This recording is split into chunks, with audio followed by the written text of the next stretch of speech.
Gary C.Clement presents Social Media Has Power. Hi, my name is Gary C. Clement, and welcome to Social Media Has Power.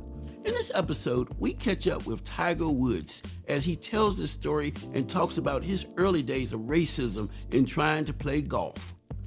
This can be found at Happy Link Golf on Reels on Facebook.com.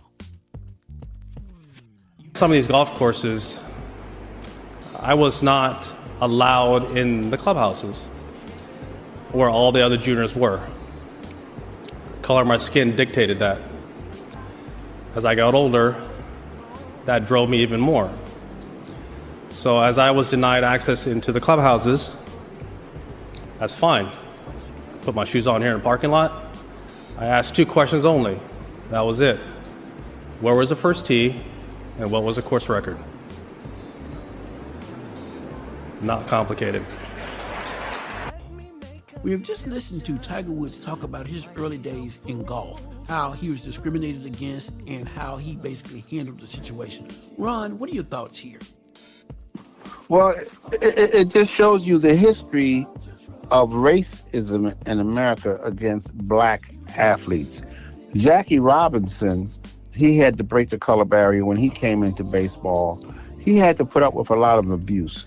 But he knew that by him being a forerunner and being able to tolerate the abuse, he was going to open up the door for more other black players to come in and get their opportunity.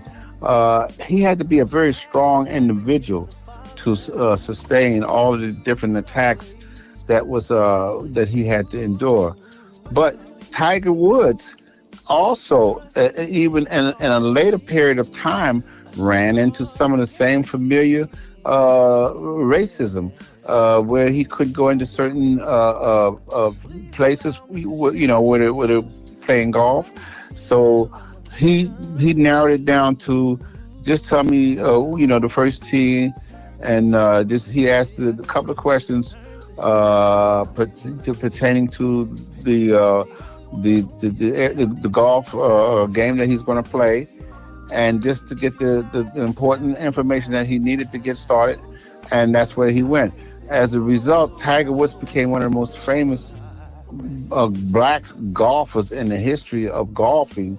In fact, his legacy is going to be tremendous because of his performance and what he did.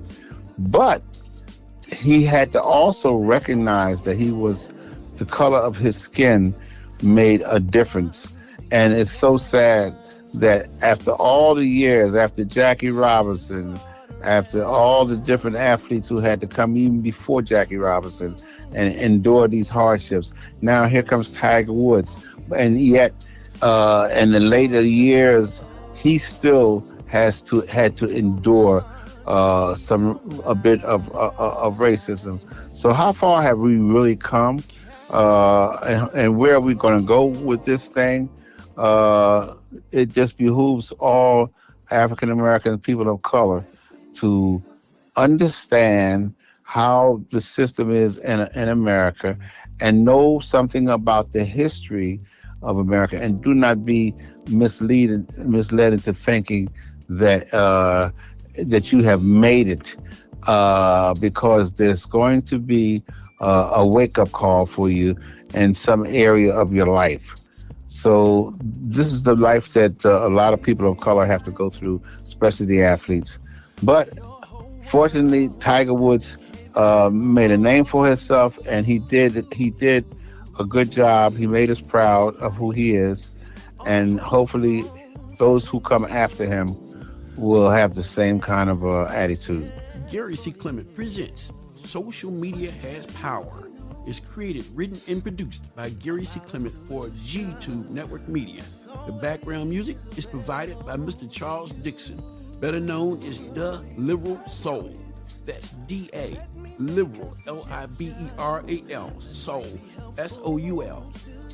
You can find all his music and information at n1m.com, Apple Music, and wherever you buy music. All tape segments in this podcast are from social media websites such as Facebook, YouTube, Instagram, Twitter, and other social media websites, and given proper credit at the beginning of each episode. If you have ideas or wish to contact us, please email us at gccpresents@yahoo.com. So in everything you do, don't forget, social media has power. Copyright 2023.